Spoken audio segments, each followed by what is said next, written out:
نے ان کے اندر روح ایسی پھونک دی ہے کہ یہ ساری دنیا کے مقابلے بدر کے موقع پر آپ کو یاد ہے نا، جب حضور نے انصار سے مشورہ لیا تھا تو مہاجرین نے کھڑے ہو کر حضرت صدیق اکبر عمر فاروق نے کہا تھا کہ ہم ساتھ چلیں گے، لیکن حضور نے پھر فرمایا نہیں میں اور بھی مشورہ کرنا چاہتا ہوں۔ تو حضرت سعد بن عبادہ کھڑے ہو گئے، 80 سال عمر تھی، کہا یا رسول اللہ مجھے سمجھ آ گئی ہے آپ انصار سے مشورہ لینا چاہتے ہیں کہ ہمارا کیا ہے، ہم تو ذمہ دار لوگ ہیں، باغ نہیں کرنے والے لوگ ہیں، آپ جو بار بار فرماتے ہیں مشورہ، تو میرے آقا آپ سن لیں، میں انصار کا نمائندہ 80-85 سال کا بوڑھا ہو کر میں اپنے انصاری بھائیوں کی نمائندگی کرتا ہوں، میرے آقا اگر آپ حکم دیں گے ہم سمندر کا سینہ چیر ڈالیں گے، اور اگر آپ حکم دیں گے تو ہم پہاڑوں کی چٹانوں کو اپنے پاؤں کے نیچے راؤنڈ ڈالیں گے۔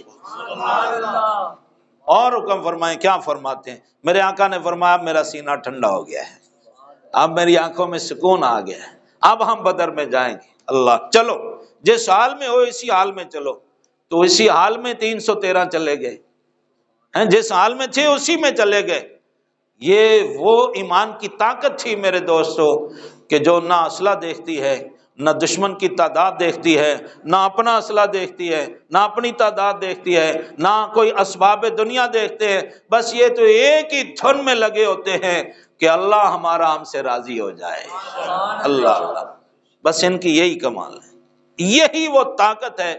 میں کہتا ہوں کہ آج ہمارا محکمہ تعلیم تو ہمارے بچوں سے ظلم کر رہا ہے نا، انہیں کوئی ہندو مل جاتا ہے ہیرو کے لیے، کوئی انگریز مل جاتا ہے ہیرو بنانے کے لیے۔ یہ پڑھ کے دیکھو نا، وہ فتوح شام علامہ واقدی کی، وہ فرماتے ہیں میں نے کتنا لشکر آپ کو دشمن کا بتایا جی، بولیے 8,60,000 دشمن کا لشکر ہے، اور اسلامی لشکر کوڑ کتنا ہے بولیے؟ صرف 40,000۔ اچھا، تو یہ اسلامی لشکر کی حفاظت کون کرتا ہے؟ روزانہ جب شام تک لڑائی ہوتی ہے، رات کو پھر حفاظت ہوتی ہے، لڑائی رک جاتی ہے، چیف آف آرمی سٹاف حضرت ابو عبیدہ بن جراح، سبحان اللہ، ان کا حکم ہوتا ہے، پوری فوج کو حکم ہوتا ہے، حکمن فرماتے ہیں کوئی پہرا نہیں دے گا، میں پہرا دوں گا اکیلا، ساری فوج آرام کرے، ساری رات آرام کرو، چونکہ صبح پھر تم نے جہاد کرنا ہے۔ تو بندے کہتے ہیں جی خطرہ ہے، اتنا 8.5 لاکھ کے قریب دشمن ہے، آپ فرماتے ہیں مجھے دشمن کا خطرہ نہیں، میں اپنے رب کی رضا کے لیے اکیلا ہی کافی ہوں تمہارا، تم اللہ کے شیر ہو، میں حفاظت کروں گا، رب میری حفاظت کرے گا۔ حضرت ابو عبیدہ بن جراح رضی اللہ تعالیٰ عنہ اکیلے رات کو گشت کرتے ہیں، تلوار لے لیتے ہیں، روشنی اپنے پاس نہیں رکھتے تاکہ کسی دشمن کی ان پر نظر نہ پڑ جائے۔ آج رات کیا ہوا، حضرت ابو عبیدہ بن جراح چیف آف آرمی سٹاف ہاتھ میں تلوار لیے، اندھیرے میں آدھی رات کا وقت ہے، گشت کر رہے ہیں، کبھی اس خیمے میں جاتے ہیں، کبھی ادھر جاتے ہیں، کبھی ادھر جاتے ہیں، چونکہ ہر طرف دشمن ہے تو آپ نے حفاظت تو کرنی ہے رسول اللہ کے شیروں کی، تو حفاظت کے لیے ادھر ادھر آپ جاتے ہیں، تو سامنے سے کوئی سایہ نظر آیا، معلوم ہوا جیسے کوئی سامنے سے بھی کوئی انسان آ رہا ہے، معلوم ہوا، رک گئے، ٹھہرا، پوچھا کون ہے، آگے سے آواز نہیں آئی، دوسری مرتبہ آپ نے ذرا تھوڑے زیادہ زوردار آواز سے پوچھا کون ہے، پھر آواز نہیں آئی، تیسری مرتبہ پوچھا، آگے سے کسی عورت کی ہلکی سی آواز آئی، تم کون ہو؟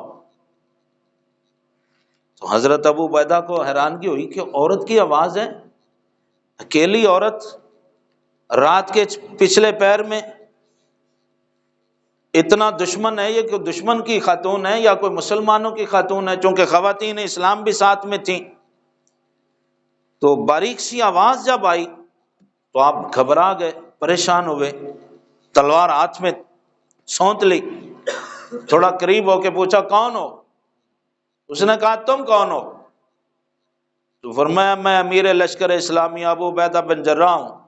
آگے سے خاتون نے پرسکون آواز دی، میں ابو عبیدہ بن جراح کی بیوی ہوں۔ ہائے ہائے، نعرہ تکبیر، نعرہ رسالت، نعرہ تحقیق، تاجدار ختم نبوت۔ میں ابو عبیدہ بن جراح کی بیوی ہوں۔ قریب آ جاؤ، آگے آ جاؤ، آگے آئے، پہچانا میری بیوی ہے۔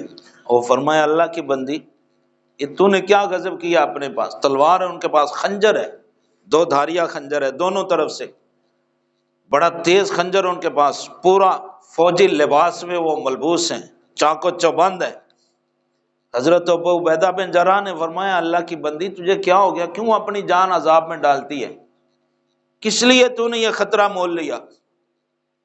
انہوں نے کہا کہ مجھے جانتے ہو میں کس کی بیوی ہوں؟ میں امیر لشکر اسلامی ابو عبیدہ بن جراح کی بیوی ہوں۔ جب میرے خاوند کو اپنی جان کی پرواہ نہیں تو میں کیوں پیچھے رہوں؟ کل قیامت کے جب رسول اللہ سے ملاقات ہوگی تو میں بھی سینہ تان کے کہہ سکوں گی یا رسول اللہ میں نے بھی تیرے شیروں کی حفاظت کے لیے اپنی جان کا نذرانہ ہم نے پیش کر دیا۔ جب ابو عبیدہ پیچھے نہیں رہے گا تو میں بھی پیچھے نہیں رہوں گی۔